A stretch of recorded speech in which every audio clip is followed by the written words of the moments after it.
All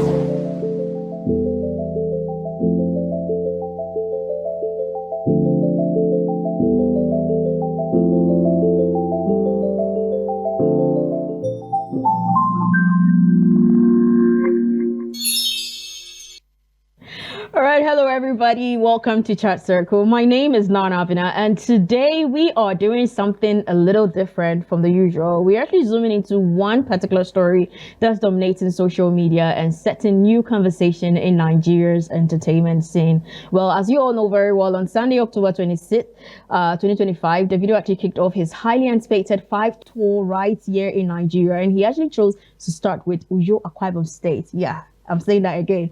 At the iconic Gospel Akpabio International Sports Stadium. Now, for a lot of us who have no idea, it's actually a world-class stadium, and it sits about 30,000 capacities, and it is one of the most modern sports and events venues in the country. Okay, and it has sold out. Like, let's just say it was a sold out concert. The energy was absolutely electric. It was amazing. It was like fire. Oteejoe was basically out. So on the bill were more major artists with Akwa Ibom roots like Fioke. We actually had like Nats Boy. We had a few of them on stage who both live in Lagos, but also came out to support. Then we also ended up having most of our Oteejoe-based artists like Libra, Disaster, Ikbaldo, Adams Unusual, Lena Martin, like a whole lot of them. And they also came out to set the stage on fire with local flavor and of course pure home energy. But then social media always have their own story when it comes to stuff like this. Social media went wild, the videos, the hashtags, the reactions, celebrating the video as usual, for actually shutting down Oteejoe. And I want to say shout outs to everybody who actually came out to support. But as usual, with the hype, it comes the headlines. People started asking questions about ticketing, organization, why more Akwa Ibom, or should I say, why is it that we don't even have more of the Calabar artists joining, bring the whole Aqua Cross, Wahala, and everything that's been going on. And not just that, how were most of the artists also selected? So today we're actually breaking it all down, the hype, the heat, and the headlines. What does this moment actually mean for Oteejoe, for Akwa Ibom State, for the Nigerian entertainment scene as a whole? Is this like a start? Should I say it's a new chapter for all of us, where major tours move beyond Lagos and Abuja into new creative territories? And joining us today for this conversation, all of us might have seen him before on the show, but today he's coming a different personality altogether. Joining me today is Oti. A lot of us know him as Oti, but he is Oteejoe Bassey. I'm excited. Did I get it right? Yes, for the very first time you actually got it. He's perfect. So I'm actually correct, right? Yes, you are very correct. Okay, so for a lot of us who have no idea who Oti is, okay, he's a student music business executive and also brand marketing strategist who actually specializes in crafting innovative brand strategies that drive artist growth through his agency, RAD. Am I right with that? Because I keep talking of like RAD. It's RAD. Exactly, RAD Digital. And he has worked with several major labels and brands across Nigeria and also internationally. And today, he is actually going to be helping us unpack the business, the culture, the creative sides of the 5-tour Kickoff. Ladies and gentlemen, the man of the moments.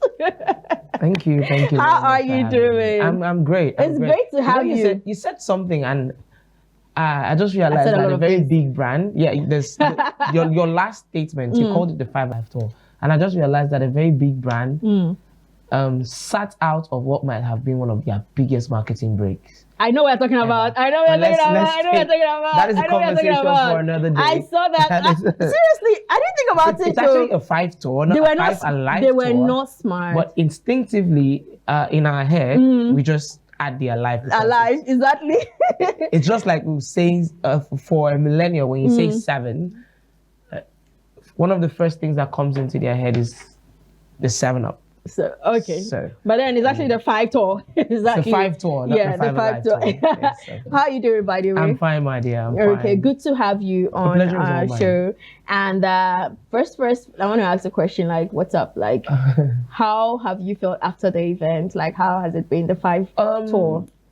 For a city that I understand the marketing and push for events and the timelines to take you to be able to have a sizable crowd, and for an event that had just 1 week off, 1 week between announcing and planning to the event, Oteejoe showed up and showed out. Truth. Yes, we really showed up much more than expected and showed out. I mean, it was so good that before coming on my way here, I was actually on a call with an event producer. Does some of the major events in Nigeria. Did one with one of the majors in Warri last year, and was asking pertinent questions. Oh, if this artist were to come, or which artist and which artist would you think would have to pack for an event? Which venues would you think would have to do? What's the timeline? And those are questions that mostly never really came up. Because anytime you say Akwa Ibom or Uyo, they call us the low-hanging fruit out there in the market. So things coming here is always seen as, nah, we're not sure they can pull that number. Okay, so today we're actually looking at Davidos 5-tour kickoff in Akwa Ibom State. And I think there's a whole lot of things we're actually going to be unpacking, and most of the questions that have been online. So I would want us to start with the first. So starting with a big picture, why do you actually think Davido actually chose Uyo and also the Akwa Ibom? I know he actually stated it, he gave his reason, but to you, from the entertainment angle and being in the field for a very long time, why do you think he chose it as the first stop of his five tour instead of the usual Lagos and Abuja? So statement making. If he did it in Lagos, it would have been a basic Davido event. David has done events, has graced events that had him frontline in Lagos, not once, not twice. If he did it in Abuja, yeah, it would have been good. But Abuja is more or less a very close-knit town, not much access to multiple cities that are safe. So the numbers in Abuja, yes, would be sizable, yes, but might not be enough encouragement for the timeline and to be the very first of what happens to be his biggest. He just added African Abuja tour. recently, though. Yeah, he recently just added Abuja. Funny enough, the adding Abuja came as a partnership with a brand outside the normal tour train, because the normal tour train picked 5 cities. Abuja is more or less like the album itself. You can't just do everywhere and not do the capital. Now, Akwa Ibom was picked because, I believe Akwa Ibom was picked because, one, there's potential in culture and tourism in the Akwa Ibom State. This happens to be the biggest stadium in the region. Truth. And it's an international stadium that has housed multiple football matches, events. And if you want to make a statement in terms of filling up a stadium, it should be your first start. So Akwa Ibom was more or less where a pace setter for the energy that is going on the tour. We could see the tour happened in Yola yesterday. There was a huge turnout, but if we check, extracts from Akwa Ibom is still flying more in terms of trends. Truth. And now the second thing, security. Akwa Ibom, I always try to leave government out, but Akwa Ibom has tried for one thing, security. Akwa Ibom, I was talking to someone on the team, and I was like, it's Akwa Ibom, for God's sakes. You don't have to worry about anything security. Because with or without government saying, state government saying, we're coming into, they know the distraction of people. Exactly. And they know what to do in terms of deploying to be able to match that traction of people. I've seen it time and time again when conferences come and you see more police officers outside doing their job. Exactly. Because they take safety first. Now also access, road networking access. Akwa Ibom has very great road network that it's easy from people from far and wide. Once you're in Akwa Ibom State, it's easy for you to get to you. It's easy for you to get to that venue. Now, yes, there's always gridlock at the stadium during matches, during events, whatever it is. People will come. So obviously there will be gridlock. But trust me, the time it takes to clear the gridlock here in Uyo would be times 10. The same time it would take you for you to clear the gridlock if it happened in Lagos. So that easy flow, there are lots of factors. These are the few. But these are like the few core factors. And like I said, hospitality. Akwa Ibom is very heavy on hospitality. The amount of hotels we have in this city. The amount of hotels we have in this city is I feel like it's the new business. It's the new business now. I keep telling people, when you say your events, I'm like, hotels is not the problem. I was telling a brand person that normally every weekend in your hotels are always filled up. So I think that this event surprised a whole lot of people. A lot of people who basically have seen Akwa Ibom, what is happening in Akwa Ibom? There's nothing going on. it kind of gave them this eye opener. Because I know a couple of people had to be like, wait a minute, you guys actually did this. So a lot of big brands already had their eyes open. Now you go to Lagos scenes and you find out that Lagos scene is a crazy haystack. So you just notice that you'll be just one needle. The day of your event, you might have 4 other people doing the event. So you share like 5,000 people that are willing to come out that night across 4 people. So your minimum footfall you have in your place is say 1,000, because while you're doing here, right next door to yours, there's another event popping. Yes. Do they have the buying volume? Yes, they do. Yeah. But we have the crowd. True. But that has always been seen as a low-hanging fruit, and it took several brands willing to take that risk to see that, okay, it's paying off. And I feel that with this happening, that it wasn't just David's event that happened. On the 25th, we had Burger King, a global franchise open here in Akwa Ibom State. Exactly. I mean, they're not in most parts of the country, but them opening in Akwa Ibom State was a big one, because that's a global franchise. And then we now take it to the David event. We saw the brands that came in. Okay, so I know very well, a bit of the next question I'm about to ask, you actually gave your answer and your opinion on it. Now, for so long, we've had the Lagos and Abuja branch, or should I say, in Nigeria, when it comes to entertainment, the heartbeat of Nigeria's music scene, people going in, events and everything. But now, David has already begun this tour in Akwa Ibom State. To you, does this signal a shift in intention when it comes to South-South? What do you think about this? There had been a shift in the music markets for a while, but people still haven't noticed it. So, if we noticed throughout the past 2 years, the people that have popped has mostly been Beanie Boys. And then we have a trickle of South-South boys that have gotten into that conversation. We've seen that push has moved. Yes, Lagos is the big music market. Lagos is where majority of the decisions in terms of the music entertainment industry happens. But this has opened people's eyes to the fact that there is gold in other regions. And you have to build in those regions before you can scale in Lagos, because Lagos, like I said, is a mad town. You always need that support from home as a creative. You not having that base at home, and you go, it makes it hard for you to come back and reconnect. Imagine finding out that some of your favorite artists are Akwa Ibom people on interviews, and you never knew for long. I mean, most of them you might have liked the music, but not didn't know they're from not here. push that whole fandom. But when you now find out, I think there are two artists I was super surprised, Benson and Young John. I was like, I wasn't surprised about any of them. I knew, but the thing is, I knew about Young John as at the time when Young John was still producing. I've been in the industry, I think 9-10 years. So at the time where he was trending, Young John, the wicked producer, was a trend. As at that time, I knew he was from Akwa Ibom, to be precise. Abuja took me by surprise. I think a year after he broke in, and then I was going through. There was this work thingy that his profile came up, and we had to like do some evaluation, and then I saw his profile and I was like, Akwa Ibom, oh, wow.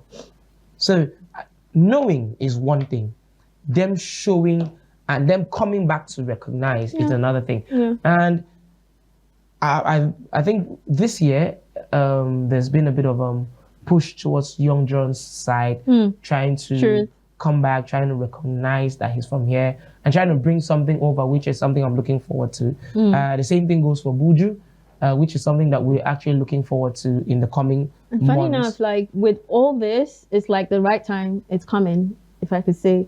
I mean, the right time is now. If you're looking at getting a foothold in the entertainment space in the Akwa Ibom State, the right time is now.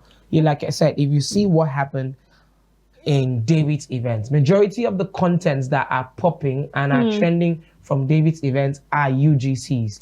That's user-generated content. They're not from David's team. They're from individuals that went out to see him, created content, and put it out there. And they're putting that energy to make sure that content goes viral. What more can an artist ask of? Exactly. Being in the conversation works for artists, because the more you're in the conversation, the more people use your songs for content, the more people mention your names, the more people talk about your event, the more people in other regions would want to buy tickets to go there to create content so they can be part of the trend. Speaking about that, when it comes to collaboration, now we saw names like Fioke, we actually had names like Nas and Co. who actually came out to support, and they, let me just say, I wouldn't want to say alongside, but they came out to support. They did their own performances, and we have artists like Libra, Disaster, Ipado, Adams Unusual, a few of them who are all home based here right here in Rio. Now, to you, how important is this kind of collaboration between homegrown artists and also diaspora-based talents?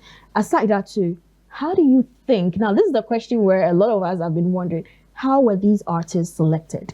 I know it's a little bit controversial, and I'm looking for trouble, but then how were they selected? So in all sincerity, I'll say this. Being part of the LOC for the event, artist selection was based on, it was more or less a gamble, because on David's part, it is a David concert. So his team has the right to pick and choose, and his team never announced. It was a DMW concert. His team never announced any other artist coming except Moravi, who happens to be a DMW signed artist. So it was supposed to be an event of performances by DMW artists. Now, just because the state government, this event wasn't just about Akwa Ibom alone. It was supposed to, it's an event, it's a regional tour. So then picking a city means it covers other cities in that region. So this event they got a benefit from it too. Yes, it was supposed to cover Rivers, which it did. Marketing, some of the online marketing was pushed to that region. Supposed to cover Rivers, Cross River, Bayelsa, Abia, Delta, regional.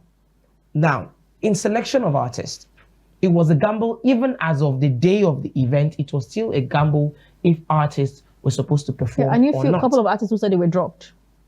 A lot of artists were just, so this is how it was. LLC came up and said, okay, fine. People that are in the music, I think there was even a post where people did an online draw, mention artists you'd love to see. So names were taken from there. LLC came up, okay, people in the entertainment industry, while we are trying to build, let's also pay cognizance to the fact that these people, it has to be artists that have great songs, are out there, are willing to perform. They need to know that this thing is not paid for. They're willing to perform, they're willing to come out because that stage is good enough for them.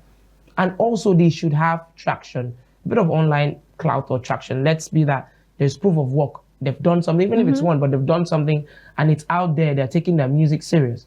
Now, names were collated. They had to streamline the names because at a point, there was talk about limited number, not even more than 5 artists that were supposed to climb the stage. And then there was talk about limited time. The event was supposed to be a 5 till late. Now, from the rollouts, David was supposed to mount by 10 and do a 2-hour set ending by 12. Now, so they had the timeline of 5 p.m. till 9:30, 9:48. But the team never even cleared any performances at that time. So it was back and forth, back and forth. State government pushed because, okay, state government partnered in terms of providing security, providing, and some other basic things that was needed for the event, and not so basic, like the stadium, because it's not given out. It's not always given out for things like that. But so state government used that to say, let's have indigenous artists. So the floor was put open, artists were selected, they were vetted. Now, they were still submitted to David's team, which David's team also did some vetting, and because of crowd control, not every artist can perform. The numbers were trimmed down. So I came out and I saw artists I was privy to some of the lists. Don't get me, I was privy to see most of the list that was selected. I even had, do you think, I had input on the list. Okay, so let me be a little bit annoying. Do you think every artist on stage there deserved to be there? Yes, they deserve to be there. But the question is, do you think that every artist who was on stage actually did use their time? Were there certain artists that you were surprised that you felt like you were not even supposed to be there?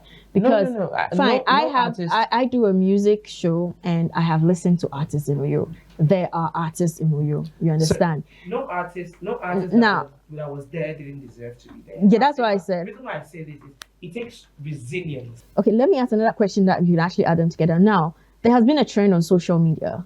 You just mentioned the fact that this was more like South, Rivers and Calabar and everything. And this is like, now I'm trying to understand and trying to support, but at the same time, I'm trying to be nice here. Now, there's been a trend where people felt like, look, Calabar artists were supposed to be on this. And there have been conversations where people feel like it was a David concert. It was not an Akwa Ibom concert. People feel like they were, should I say, they were not allowed. When you have sleeping managers, that's what you get. I'm sorry. The Calabar artists were supposed to, you won't sit down in your house and expect to come, they come and knock and call you. Now, if Calabar artists knew they wanted to perform, it was a very simple deal. Rally or give a list of Calabar artists that you love. You guys know, okay, this is the ones from Calabar that we would love to see mount that stage. Now, you come in, send your essays on entertainment or your commissioners on tourism to come in and liaise with the LOC and the State Commissioner for Culture and Tourism. Now, I'll put this out there. I've never been one to back politicians when it comes to anything, but the current Commissioner of Culture and Tourism happens to be a very fresh face in the political scene. Fresh face in the political scene, and he's working with him. He's someone that is open to ideas and willing to work. So there is no how someone from their region would have come with maybe a list and say, oh, I have this list of people I would love to be considered. Oh, they are from Cross River, therefore. There is no how that wouldn't have been considered. It's all about partnering. And then you talked about artists that were there that deserved it. Artists that were on that stage, every single one of them deserved to be there. Either one, they have worked so hard, or two, they worked with the proper team that knew how to push for it. You are an artist, you are a business person, nobody promotes your brand as much as you do. So you have to have a team that was proactive enough. Nas Boy coming was on David's side. Now, the fun shocker, 2 weeks before the event, I was with Nas Boy. Nas Boy is not from Akwa Ibom. But he stayed. Well, he's schooled in Akwa Ibom. So Akwa Ibom, his baseline of it's like his home. Now started from Akwa Ibom. So Akwa Ibom is his home. And he's one person that respects that fact and always comes back home. So we're together in the estate, and we're having a discussion, and then the talk came up. I'm like, are you coming? It's like, oh, more, I don't know yet, to this one that it's just impromptu, announced. But then if I'm needed, if I can, I'll make it. I mean, it's Akwa Ibom, it's David, I'll be there. And he came on his own volition. It's not like David's team called him and said, oh, Nas. It was showing support to someone that supports people. Exactly. If other artists wanted to do that, it's easy. Come and tell us, oh, we are, I'm here, I'm from here. I had Akwa Ibom-based artists, Ibom-based artists. They recently just relocated to Lagos because, Lagos is there. But I had them fly in just to be part of the event. They were not even sure if they were going to make the slot because, like I said, as of the event morning, there was no, artists were confirmed on the LOC part, but there was no clear-cut conversation about making the cut. Okay, so I wouldn't want us to go because like a part of me was like there's a whole lot for that particular question. But let's come down to the major question right now. What does this mean for us? What does this mean for Akwa Ibom? What does it mean for the creative community? What does this mean for hospitality? Because and then also let's take a look at, some people also complain about organization, because as at 3 o'clock, a lot of people were worried about ticketing. A lot of people were worried about the organization and everything. Let's talk a little bit about that and also what it means for the entertainment industry right now. Okay, so in terms of, I'll start with ticketing, entry chaos, and crowd control. So first off, ticketing was handled by an out team. They did recce's again and again. That's why I would always advise, I would work on advising any event that's coming to the region or to any region that you're going to. Work with people that have done events in the region and understand habits. Understanding habits would help you. So there was one ticket control unit, which was the problem. Knowing pretty well that stadium, we go there every match day, so we know there's always no network. Having dedicated internet services would have been what would have aided them very easy in terms of ticket processing. The stadium has multiple entrances. Now, provisions were not made for those entrances to be opened. If it was made, what I mean, multiple entrances, multiple ticketing units guiding people to the stadium. So that way there's crowd control, reduces the chaos, and reduces the hassle of ticketing. when you've done events for over a year, that you've seen that you've had to process from 1,000 to 5,000 people, you would understand that you can never have enough people manning the ticket unit. True. You can never, it's never enough, because there'll always be people, most people always want to buy event day. So between the hassle of you scanning in someone selling fake tickets, those people, between the hassle of you scanning those people and waiting to receive transfers for those that are trying to buy, and having those that come there to try and bargain ticket pricing, that chaos out there is always, plus those that want to sneak. We saw a lot of I that feel like online. there are like 10 people following, so you want to sneak and follow them. So I'm with them. That happens a lot. I mean, we saw what happened. We saw people actually scaling. It's not like there were not provisions for that, but with multiple exits not covered, multiple entrances not covered, it's what you expect in any tour, anywhere.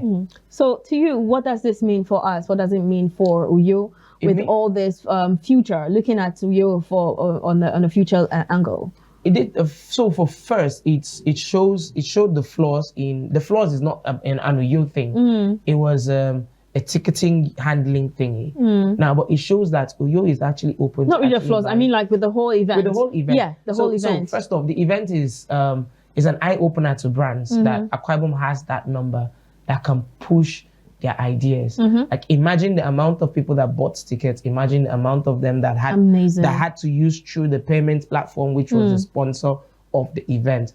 Those numbers create ripple effects.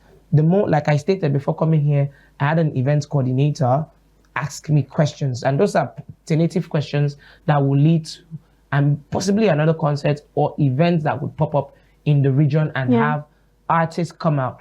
The more these people come in, the more they see that we have the facilities to cover security, to cover infrastructure, to cover hospitality, and then to cover sales in terms of ticket sales, volume sales for whatever partner brands they bring. Then obviously Uyo is right. You're ready. We're ready for them, so they can come in. Okay. All right. So finally, before I allow you to go, what do you think would take Akwa Ibom State to sustain this energy and also become a true entertainment hub, not just for one night, but as part of Nigerians' consistent creative calendar? So I'll say this: it would take government partnership, not politics partnership. I was about to say, when you said that. No, it would take government partnership, not politics. I don't like it when lots of things are politicized. Yes, there's government and there's politics. When government comes out through its offices, like we see events in Lagos, majority of them are sponsored by Ministry of Culture and Tourism, because they understand what that does to their revenue. They understand the influx of people coming from outside Lagos coming in, what it helps to build in terms of tourism. Because you're not just coming and going to the events straight. You might come in a day or two before you want to reach some parks, you're paying tolls, you're buying things, that's tax. You're generating revenue for the city. You're paying for hotels. Hotels are getting filled up. So partnerships with government, we're not necessarily saying government should dole out cash. Or maybe politicize but government, don't politicize it, but government can partner in terms of infrastructure. If you make it easy for people to get government-run venues, venues like the stadium, venues like the Ibom Hall grounds, venues like the Cenotaph ground, if you make it easy for event hosts to get partnerships in terms of that, you cut a lot of costs for them. Now, those partnerships alone, now you make it easy for them to get security. Security in the sense that they come in, they see you, you tell them, oh, liaise with internal security and commissioner of police and maybe army installments that are in the city, because they as individuals are going on a private base, and that convention is different. But when the state, the CSO of the state, who happens to be the governor of the state, gives that word through a ministry and says, oh, liaise with these people and make sure that during their stay they are properly secured. It makes it easy for people to consider that, oh, I have my venue sorted, I have security sorted. It's easy for me to find brands that come in and partner and handle the other things. So if we work on government support for this type of events, rather than politicizing it in terms of what benefits would this event really give to me, don't look at what it gives to you as a person. Look at what it brings to the city. The more the city is known, the more Because this trust me, improvement? I was on X and Uyo has been trending.